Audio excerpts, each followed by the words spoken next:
2 decades after first hitting screens, the cast and crew of Harry Potter reunited for the 20th anniversary Return to Hogwarts special to deep dive into life behind the Wizarding franchise.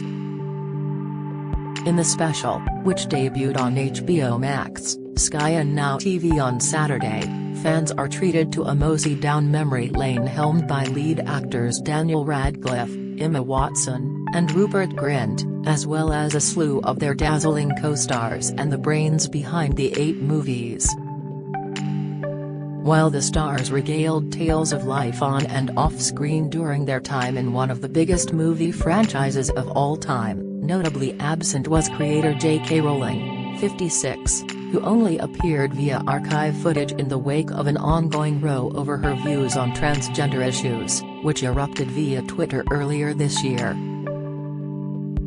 Alongside the core trio, who played Harry Potter, Hermione Granger and Ron Weasley respectively, the lineup includes Tom Felton, Draco Malfoy, Alfred Enoch, Dean Thomas, Ivana Lynch, Luna Lovegood, Bonnie Wright, Ginny Weasley, Helena Bonham Carter, Bellatrix Lestrange, and Jason Isaacs, Lucius Malfoy.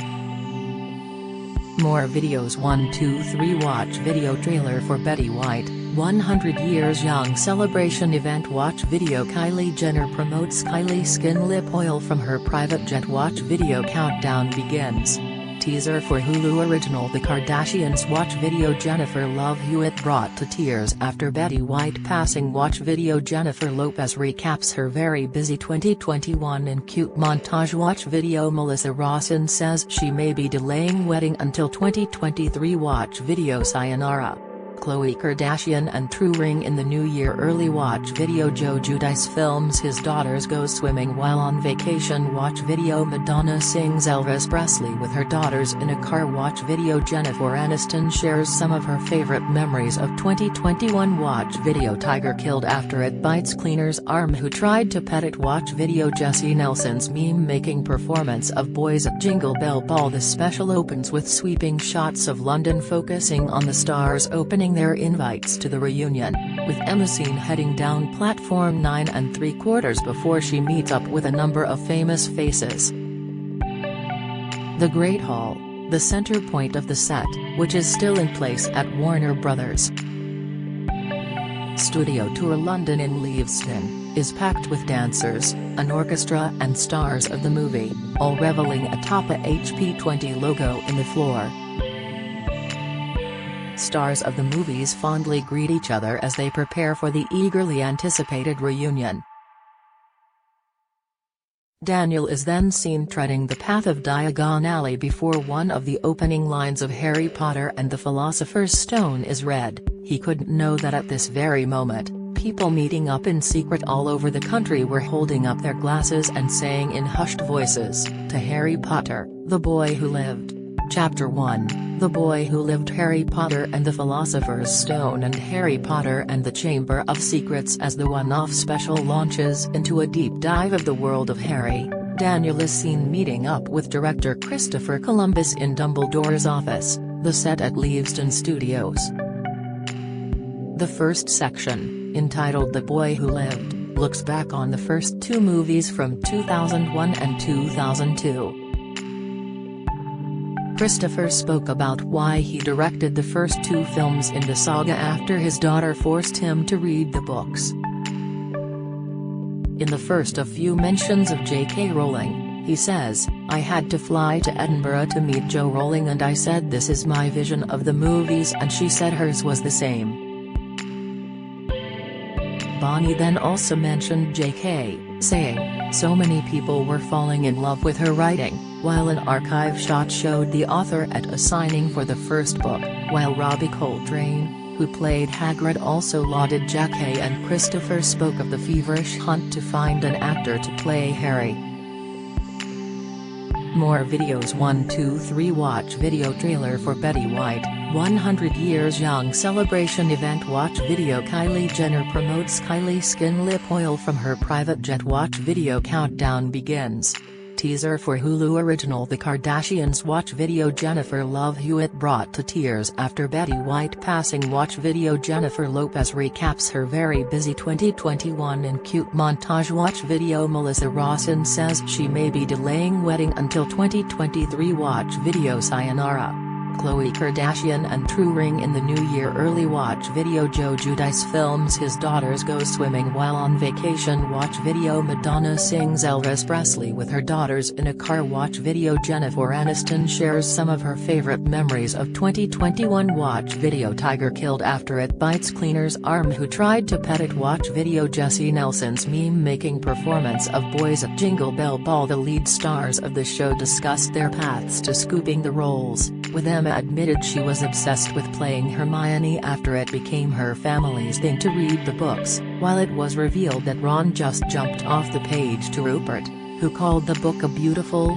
intricate world. Christopher spoke of seeing David Copperfield on the BBC and realizing Daniel was perfect for the role, while archive footage of the 2019 interview with JK showed her speaking of nailing Finding Daniel.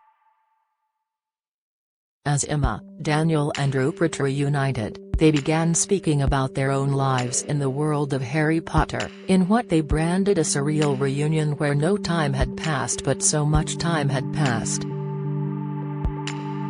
Reflecting on how they had all aged and time passing, Rupert hilariously mentioned he had both health woes and referred to his baby with Georgia Groom. "I've had kidney stones and a baby, so I'm feeling my age." On working with the child stars, Christopher insisted Emma was the cleverest person on the whole set, while she herself insisted she is Hermione, having connected deeply with the character. "Hermione made complete sense to me, I felt like I was this girl," and admitted her family feared for her if she didn't get the role. Behind-the-scenes shots showed filming for the first movie, including the group larking around and playing a slapping game with their hands, which Emma revealed they did all the time, to the point their hands were raw. Tom meanwhile reflected on how the stars were unaware of the caliber of actors alongside them due to their young years, as he said, "I thought Richard Harris worked here as a tour guide for a while." The group admitted they were in the presence of the cream of the British acting industry. Christopher conceded the pre-teens did not have the capability to know who they were in the presence of. Christopher praised Daniel's acting and said he reduced him to tears at the end of Philosopher's Stone, when he bid farewell to Hogwarts but vowed to return. "I get tears, I still get tears thinking about it." Introductions are paid to both the Weasley and Malfoy families, showing the stark differences between the good and bad of the wizarding world, and how the group played out the respective families. Mark Williams, who played Mr. Weasley, sat in the set of The Burrow alongside James and Oliver Phelps, who played the Weasley twins, and Bonnie, where they discussed playing the adoring family. On the evil side, Jason explained how he first auditioned for the role of hapless professor and author Gilderoy Lockhart, yet was soon turned to Lucius, whose relationship with his son Draco was laid bare. He said, "I'm convinced I got the role because I didn't want it. I was about to play Captain Hook and I didn't want to play two villains, so I read through gritted teeth." He explained Draco was a sadistic bully due to his father. Chapter 2, Coming of Age. Harry Potter and the Prisoner of Azkaban and Harry Potter and the Goblet of Fire. The stars of the movies then began looking at the grittier side of the franchise, when things took a turn in 2004's Harry Potter and the Prisoner of Azkaban and 2005's Goblet of Fire, introducing yet another star into the mix. Daniel met up with Hollywood heavyweight Gary Oldman, who played his godfather Sirius Black, and they discussed working with director Alfonso Cuarón. Gary explained that having kids pointed him towards the books, while Alfonso noted the movie is a coming of age. Harry is still a child in the first two. But then he turns 15 and Teresa cloud that surrounds him. Rupert noted that, Prisoner of Azkaban felt like a whole new era, a much darker. It felt a lot more grown up. Daniel then spoke to Emma and Rupert about his starstruck moment of meeting Gary and how he demanded his co-stars don't mess up in front of him, although confessed this was more an order of his own. Talk turned to the late Alan Rickman, as it was revealed that he refused to reveal the fate of his Harry Potter character, Severus Snape, to the film's director or to any of his co-stars. The actor, who passed away in 2016 at the age of 69, famously played the stern Hogwarts professor, who worked as one of Voldemort's Death Eaters. It wasn't until a plot twist in the final installment that fans discovered how Severus had been acting as a double agent in order to protect the series' protagonist. Daniel revealed that Christopher would beg Alan to tell the story, saying, "Why are you doing that like that?" To which the Love Actually star would reply, "I'll tell you later." Daniel then voiced a note perfect of the late star. The lead trio then spoke about the thrill of working with director Mike Newell on the fourth movie, noting his kindness and playfulness with the child stars. Daniel said, "Mike is this excited, loud, passionate man," while Rupert stated, "I love Mike. He was great, it was almost like he was from the books." James and Oliver spoke about when a fight with Mike while he instructed them on fighting in front of the Goblet of Fire, led to Mike having his ribs broken. Aside from the fun and frolics on stage, the group spoke about how highly charged the hormones were on set, with Daniel describing the movie as peak hormone for him, as the students are all seen falling for one another for the first time, both on and off screen. Discussing filming the Yule Ball, all the stars admitted they struggled, with Emma saying she battled with having her ugly duckling moment, meaning she had to be trained by Mike in walking down the stairs. Emma was even seen recalling the exact moment that she fell in love with her former co-star Tom during a tutoring session between filming.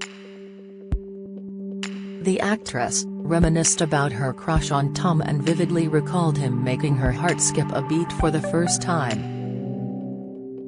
The pair also shared a warm embrace as they hugged with delight while reuniting on camera in the Great Hall for the TV special. Tom was 14 years old when the first Harry Potter movie came out in 2001, while Emma was just 11. They both starred in all 8 Harry Potter films. She recalled, "I walked into the room where we were having tutoring. The assignment that had been given was to draw what you thought God looked like, and Tom had drawn a girl with a backward cap on a skateboard. And I just don't know how to say it, I just fell in love with him.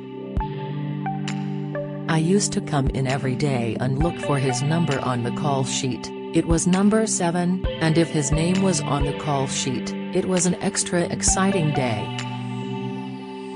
Mike spoke about the resurrection of Voldemort and why he castrates fines. Ralph revealed his niece urged him to play the supervillain, who he felt was inhuman and snake-like.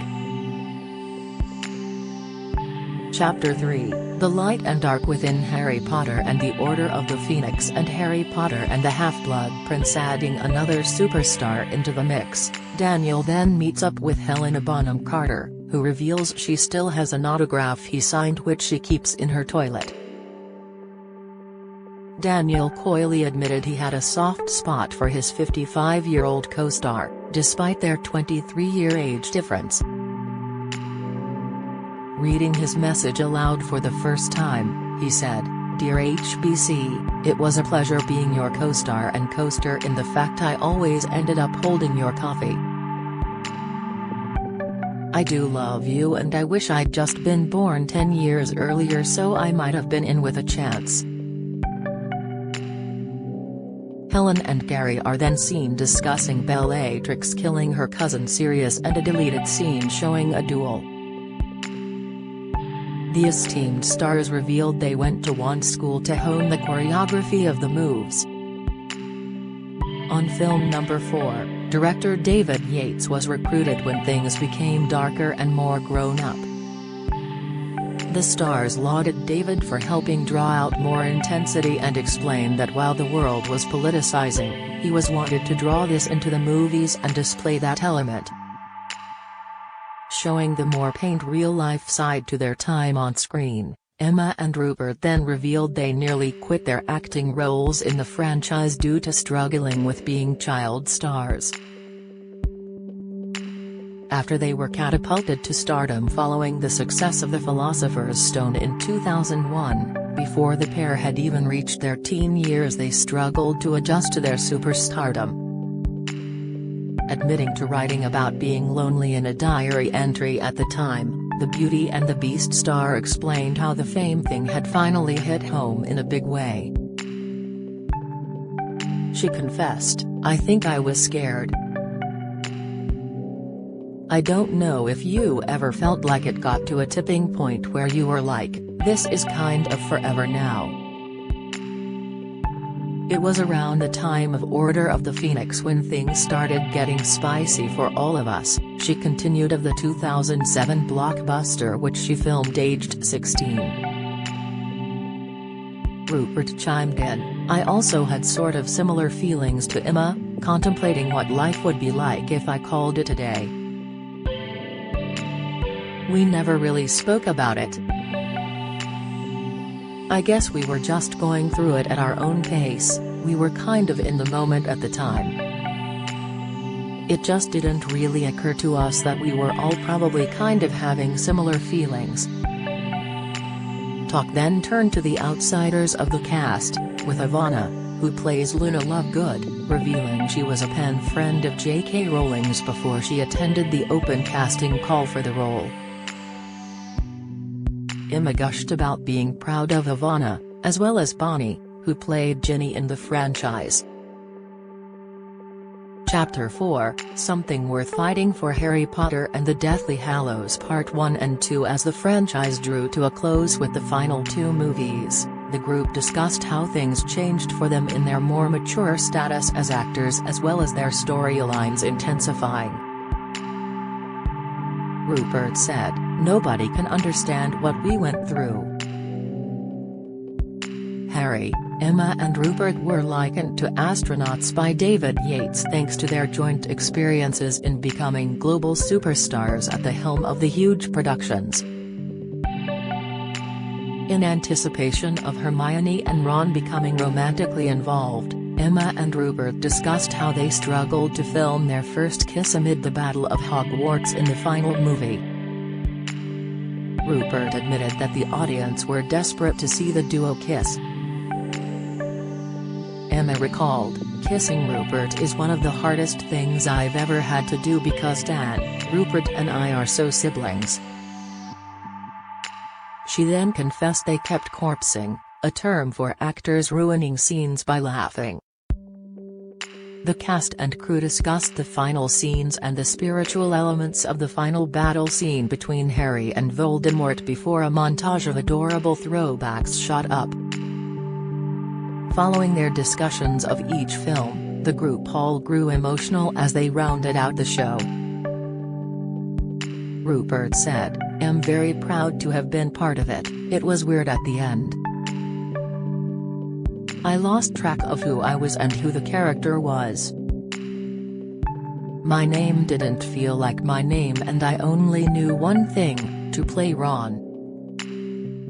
Emma went on, "It's like we did the most extreme form of method acting. The way it feels for me now, I'm trying not to get emotional, it feels you're a pillar of my life," while Rupert added that they are family. Rupert then said, "I love you, as a friend, just to be clear." Throwbacks showed the final scenes being filmed with all the stars weeping and holding each other, in a state of utter devastation. Emma said, "It was the first time we let ourselves realize we'd made it through." Daniel said, Every part of my life is connected to Potter.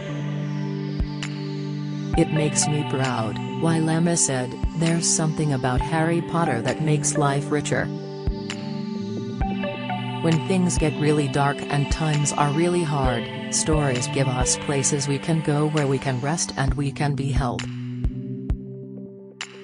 Breaking down in tears, Emma said, "It was the best, most amazing experience, and I can't explain. They're such good people and they're so kind, and they took the responsibility so seriously, and I appreciate that so much." Rupert said, "They're like family. We're so intrinsically linked and they're incredibly important to me."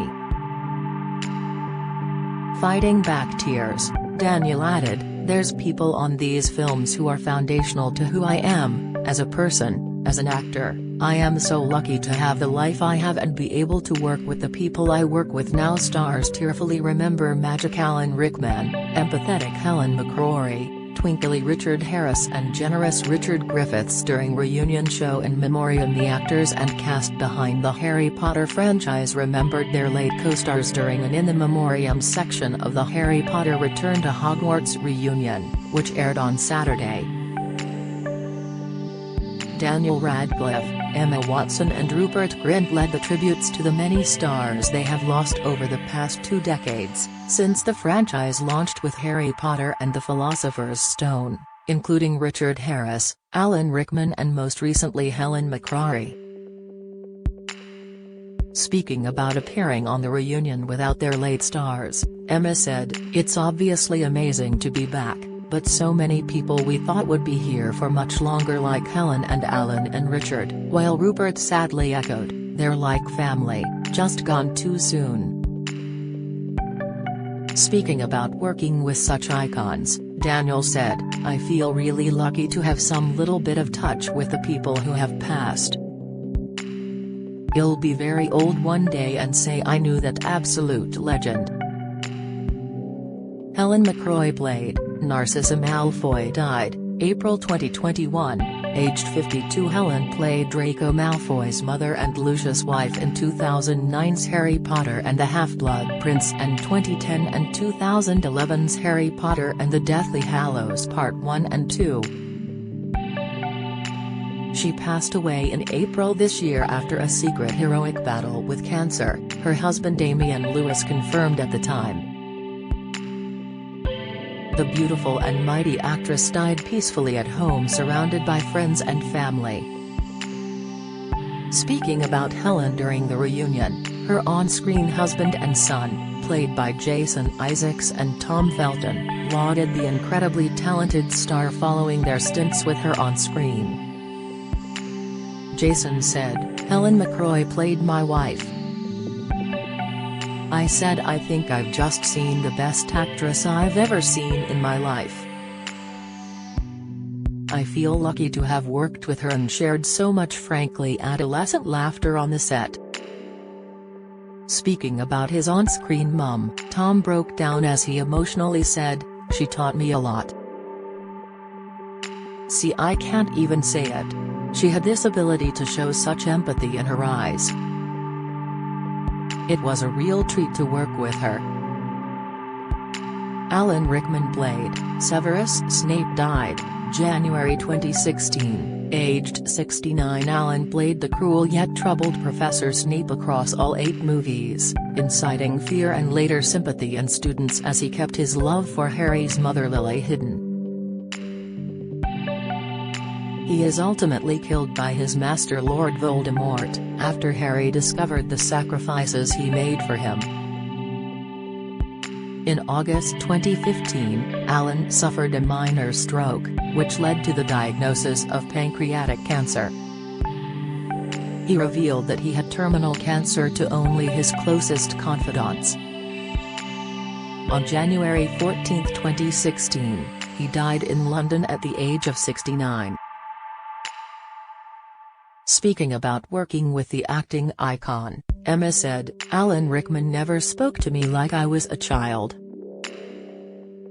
He always took my thoughts and opinions very seriously, which I was always very touched by. Ralph Fiennes, meanwhile, who played Voldemort, said, "Alan was a very dear friend, and we had that final scene, his final scene. I was a little intimidated by his precision and his expert delivery of lines. We sort of went toe-to-toe in a funny way, Snape and Voldemort. Two actors fencing with each other. Alan was a magician in that way." Richard Harris played Albus Dumbledore, died October 2002, aged 72. Esteemed actor Richard starred as the Hogwarts headmaster in 2001's Harry Potter and the Philosopher's Stone and 2002's Harry Potter and the Chamber of Secrets. He famously revealed he was reluctant to take the role, but it was his 11-year-old granddaughter who begged him to reconsider, threatening never to talk to him again if he refused the role. "What could I do?" moaned Harris. "I wasn't going to let her down." After starring in 2 movies, he passed away in October 2002 at London's University College Hospital, after he was diagnosed with Hodgkin's disease that August. He had reportedly been hospitalized with pneumonia. Speaking about his on-screen legacy and what it was like to work with the legend, Emma said, "Richard Harris was such a special, warm person. He was so twinkly." Director Christopher Columbus went on, "Richard Harris was classic, probably one of the funniest men I've ever met. He was this devilish 11-year-old trapped in a 70-plus-year-old man's body. He just had this glint in his eye that made him the perfect Dumbledore, by the way. He was brutally hilarious." Richard Griffiths played Vernon Dursley, died March 2013, aged 65. Richard played the patriarch of Harry's cruel adoptive family, the Dursleys. Starring as Uncle Vernon, he was vile to Harry throughout his upbringing in light of his magic powers. The beloved star died aged 65 at University Hospital Coventry on March 28, 2013. His passing came following complications with heart surgery and was met with an outpouring of heartache from the acting world. Speaking about working with the star, producer David Heyman said, "Richard Griffiths was just delicious as Mr. Dursley. He embraced his wickedness with such verve and passion." Daniel meanwhile grew emotional as he said, "His passing was the one that affected me the most because he was generous with knowledge and just wanted to share everything with you." A full list of the cast and crew lost over the past 2 decades then flashed up, listing Timothy Bateson, Terence Fowler, Sam Beasley, Sheila Allen, Peter Cartwright, Derek Deadman, Hazel Douglas, Alfred Burke, Saulo Gardner, Richard Griffiths, Robert Hardy, Jimmy Gardner, John Hurt, Robert Knox, Dave Legeno, Richard Harris, Marjorie Mason, Rick Hamill, Roger Loudpack, Paul Ritter, David Ryle, Helen McCroy, Alan Rickman, Eric Sykes, Vern Troyer, Mary Selway, Elizabeth Spriggs, Eric Sykes, and Christopher Whittingham.